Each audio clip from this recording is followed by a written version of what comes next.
प्यारे बच्चों, आज हम लोग कक्षा 10 विषय सामाजिक विज्ञान के अंतर्गत समकालीन भारत अथवा भूगोल विषय में कृषि नामक पाठ को अध्ययन करेंगे।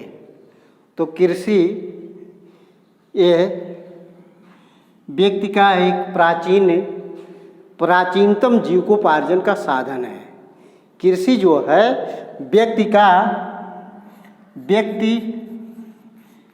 व्यक्ति या मानव समूह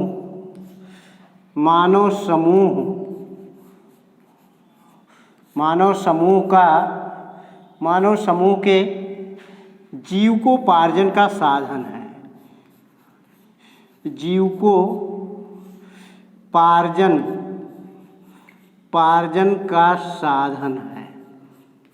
का साधन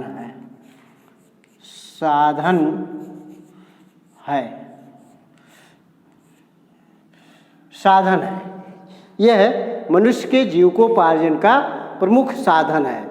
आज अगर भारत में हम देखें तो कृषि का लगभग 2/3 जनसंख्या जो है ये कृषि पर ही आधारित है अथवा उसका मुख्य व्यवसाय कृषि है। यानी भारत में जो है 2/3 भारत में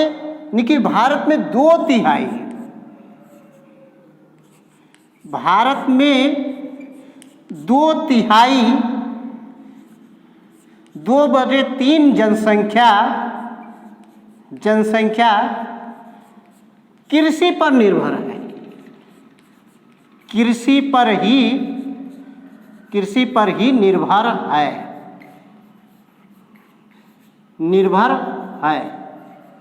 यानी कि 2/3 भाग जो है यानी कि कृषि पर निर्भर है। कृषि एक समाज का एक प्राथमिक क्रिया है। कृषि समाज का एक प्राथमिक क्रिया है।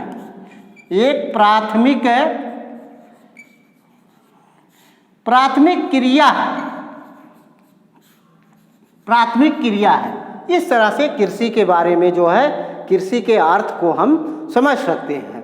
तो कृषि बहुत ही महत्वपूर्ण है। यह प्राचीन काल से आर्थिक क्रिया के रूप में संपादित किया जाता है। यानी प्राचीन काल से आर्थिक क्रिया कृषि प्राचीन काल से आर्थिक क्रिया है।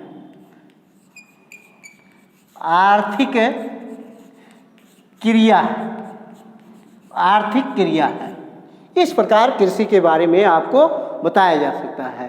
कृषि को यानी कि कृषि के प्रकार, कितने प्रकार की कृषि होती है, तो कृषि के प्रकार के बारे में आपको बताया जाएगा कि कृषि कक्षा 8 में आप लोगों ने कृषि के 2 प्रकार आपने अध्ययन किए होंगे। एक जीविकोपार्जन की कृषि अथवा एक व्यापारिक कृषि या जीवन निर्वाह कृषि। 2 कृषि के प्रकार आपने अध्ययन किया हुआ। लेकिन यहाँ आपके पाठ्यक्रम में 3 प्रकार की कृषि बताए जाते हैं। पहला, कृषि के प्रकार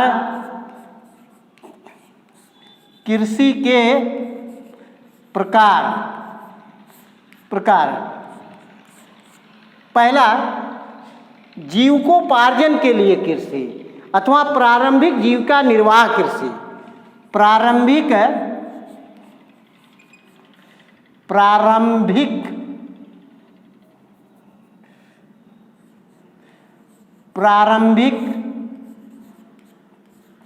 जीविका निर्वाह कृषि। ये पहला प्रारंभिक जीविका निर्वाह कृषि का आशय है जो जीवन निर्वाह के लिए की जाती है।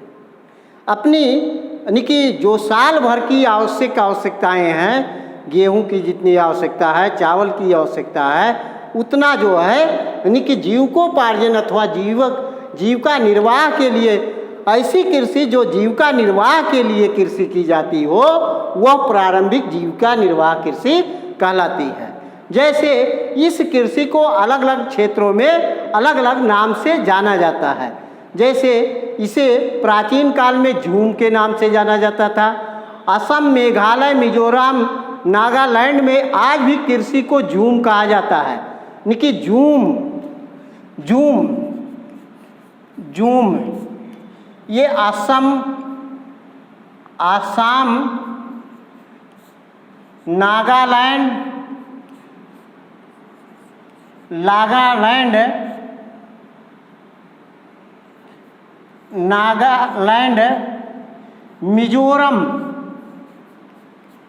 मिजोरम आदि राज्यों में कृषि को झूम कहा जाता है।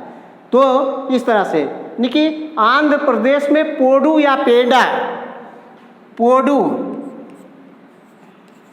पोडू या पेंडा,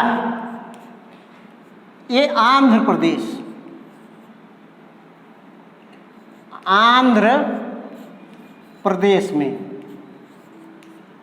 प्रदेश में और उड़ीसा में पेना डावी,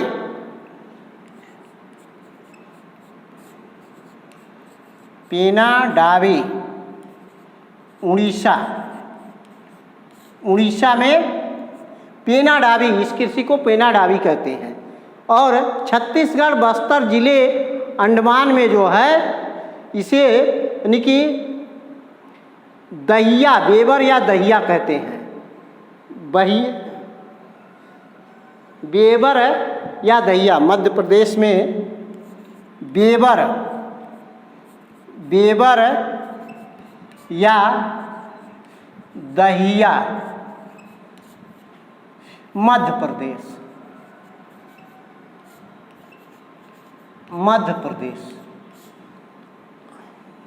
और दीपा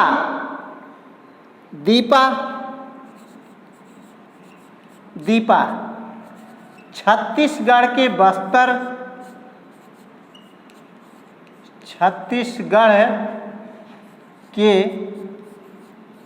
बस्तर में तथा अंडमान निकोबार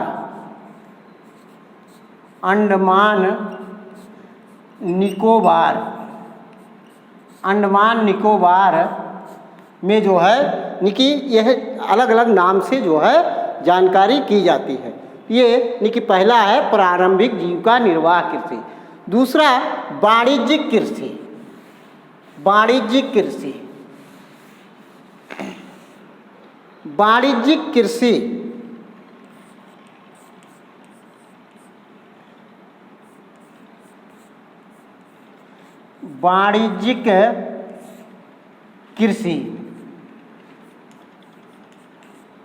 या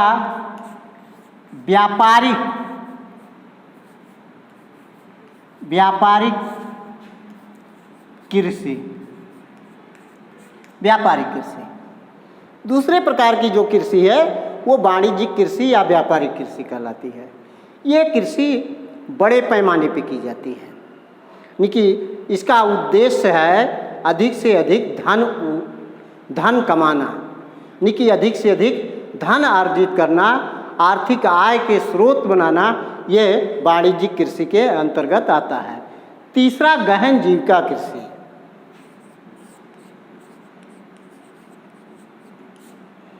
गहन जीविका कृषि जैसे भारत के लगभग 66% जो है यानी कि कृषि कार्य में संलग्न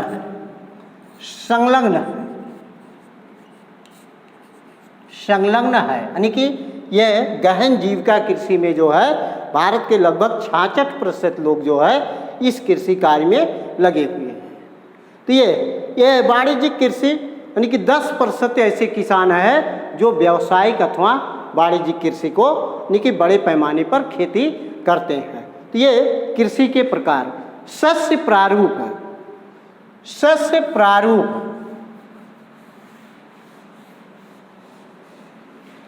कृषि के सस्य प्रारूप,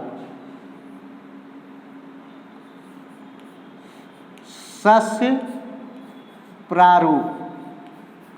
कृषि के सस्य प्रारूप का आशय मौसम के आधार पर कृषि कैसे यानी कि विभाजित किया जाता है। ये 3 प्रकार से विभाजित किया जाता है।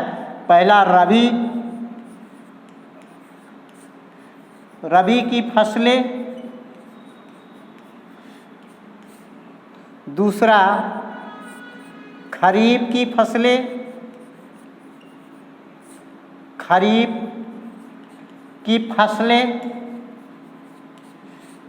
तीसरा जायद की फसलें, जायद की फसलें, जायद की फसलें। इस प्रकार से जो है ये कृषि के सस्य प्रारूप को 3 भागों में विभाजित किया जाता है। पहला रबी की फसलें, दूसरा खरीफ की फसलें, तीसरा जायद की फसलें। तो रबी के फसलें जैसे गेहूँ है, चना है, जौ है, मटर है। गेहूँ मुख्य रूप से गेहूँ, चना, जौ, मटर आदि ये जो है निकी रबी की फसलों के अंतर्गत आते हैं। खरीफ के फसलें जैसे चावल, मक्का, बाजरा आदि जो है ये खरीफ की फसलें। जायद की फसलें जैसे खीरा, ककड़ी,